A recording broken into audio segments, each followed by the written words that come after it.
Olá, olá! Vamos lá então responder aqui umas perguntinhas e eu escolhi para começar aqui uma mais polémica, uma que costuma fazer com que hajam aqui mais reações, que é a medicação para a ansiedade, sim ou não? Pois é, em primeiro lugar eu não sou médica, portanto nunca vou dizer se sim ou se não. A única coisa que eu posso fazer aqui é dar a minha opinião sobre algumas questões. Nunca se devem tomar ou não devem tomar medicação, porque essa questão é para os médicos. Então, em que é que eu posso ajudar? Que, sendo a ansiedade, medo, como já tenho dito muitas vezes por aqui nas minhas redes sociais, e por exemplo a depressão, excesso de depressão, não há uma medicação específica para cada uma delas. O que há realmente é medicação para dar suporte nos sintomas quando eles incomodam muito. Como já sabem, os sintomas da ansiedade são dores de cabeça, podem ser dores de cabeça, dores de barriga, tensão alta, entre outros. E realmente às vezes pode ser preciso um suporte de medicação. Eu também já tenho dito por aqui que a ansiedade é uma resposta natural do nosso organismo a alguns estímulos.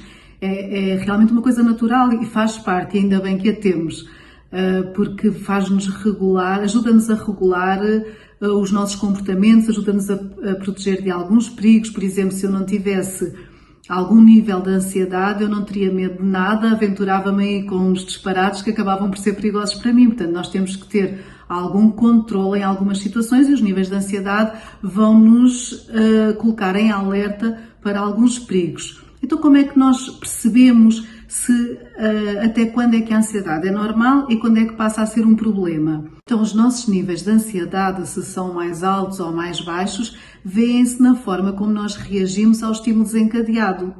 Ou seja, há um estímulo, por exemplo, posso dar um exemplo, vou apresentar um trabalho, fico mais nervosa, começo a ter aqui a desenvolver alguns medos. Será que vai correr bem? Será que vai correr mal? Será que eu vou conseguir? Será que me vai acontecer alguma coisa? Vou-me esquecer de tudo? Começo a desenvolver aqui uma certa ansiedade mais elevada comparando com aquilo que eu tenho no dia-a-dia. Este nível de ansiedade está a ser medido de acordo com a minha resposta ao estímulo que eu estou a ter. Ou seja, eu vou apresentar um trabalho, começo a sentir alguns medos, começa a minha imaginação a funcionar, começo aqui a criar alguns problemas, não é? Estes medos que são criados pela nossa mente, e começo a ficar aflita. Assim sobe o meu nível de ansiedade. Eu posso considerar que isto não é um problema ainda. Porquê? Se isto me acontece só esporadicamente, por exemplo, sempre que vou apresentar um trabalho, eu não posso considerar que seja uma pessoa ansiosa. Isto acontece-me porque realmente houve aqui uma situação que me fez aumentar um bocadinho o nível de ansiedade, mas não acontece sempre. Eu não estou sempre neste estado, eu não sofro por causa disto, é uma situação perfeitamente controlável, ainda que não seja logo no momento, mas depois fica tudo bem. E não me limita à vida. Não é uma situação contínua que me esteja a limitar em algumas áreas da minha vida. Enquanto for assim, tudo bem. A ansiedade é normal, umas vezes um bocadinho mais elevada, outras vezes um bocadinho mais controlada, mas acaba por ser ainda normal. O problema é, como eu já disse, quando isto se torna contínuo, persistente. E quando assim é, também tem tendência a que os sintomas se agravem.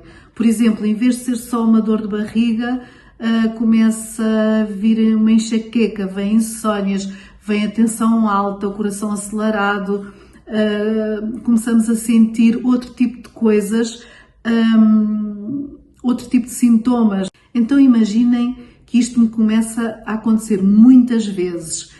E se estes sintomas se intensificarem muito, aí sim eu vou precisar de ajuda, porque nós não podemos viver o nosso dia-a-dia angustiados, com medo, em alerta, constantemente a produzir adrenalina, cortisol, de forma a adoecermos.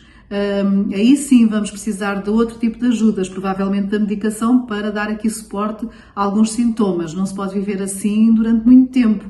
Acontece que há pessoas que vivem Há pessoas que vivem com esta ansiedade que acaba por limitar, muitas vezes até paralisar. A pessoa começa a desenvolver para o pânico e o facto de dar assim muito tempo acaba por depois também entrar em depressão.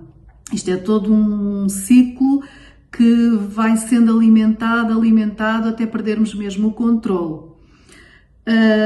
Aqui, em relação à medicação, que é o nosso tema desta questão hoje, nós podemos pensar que esta reação aos estímulos, esta forma como nós reagimos, pode ter aqui envolvidos fatores neurológicos ou fatores ambientais. Por exemplo, neste caso, o que desencadeou este exemplo que eu dei, é um fator ambiental. Uma pessoa vai apresentar um trabalho e de repente fica cheia de medo se aquilo vai correr bem ou vai correr mal e desencadeia ali algum nível um bocadinho superior de ansiedade. Mas tudo bem, só que isso foi desencadeado por um fator ambiental. Alguma coisa do ambiente, alguma coisa aconteceu, alguma coisa externa a nós. Mas há outros fatores, os neurológicos.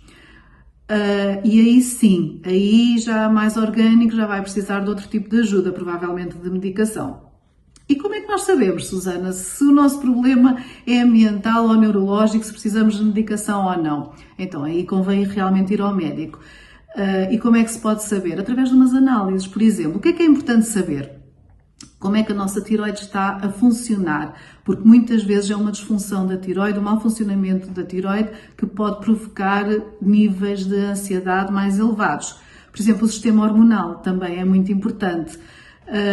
Nós podemos saber, por exemplo, como é que estão os nossos níveis de cortisol, como é que o nosso organismo está a fazer a recaptação da serotonina. Portanto, isto são tudo termos que vocês vão se habituar a ouvir falar, que são os neurotransmissores, as hormonas no nosso organismo, que vão ter aqui alguma ação ou no aumento dos níveis de ansiedade ou no controle da ansiedade. E isto é muito importante, mas convém realmente saber em que nível é que está o problema, onde é que está o problema, para realmente depois a medicação ser adequada a cada problema e podermos resolver esta situação. Aqui também podemos apontar alguma carência de algumas vitaminas, por exemplo, vitamina B, vitamina B12, mas isto são questões que depois nós deixamos para os médicos.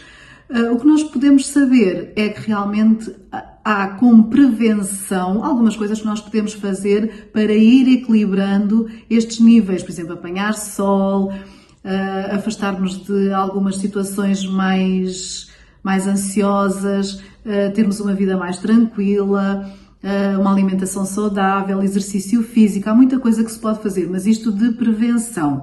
Quando nós realmente já temos os níveis de ansiedade muito elevados, um transtorno de ansiedade que já nos afeta, já nos adoece, que já nos limita a vida, que já nos bloqueia, então aí sim convém realmente ver o que é que se pode fazer. Então, e se os fatores não forem neurológicos, se forem só ambientais? Eu também já disse, afastarmos desses ambientes que são ansiosos, que nos provocam, nós vamos nos conhecendo, vamos percebendo o que é que nos faz mal, o que é que não nos faz mal, onde é que estamos bem, onde é que não conseguimos estar bem e podemos evitar algumas situações. No entanto, nem todas são evitáveis e às vezes, pronto, nem sempre temos também esse controle. Há outra questão aqui, que é quando há traumas, quando há vivências que nos afetaram emocionalmente, quando há bloqueios emocionais registados no nosso inconsciente, por exemplo, aí é que não há medicação que valha. Realmente a medicação ajuda como suporte nos sintomas, mas como é que nós vamos resolver os bloqueios emocionais?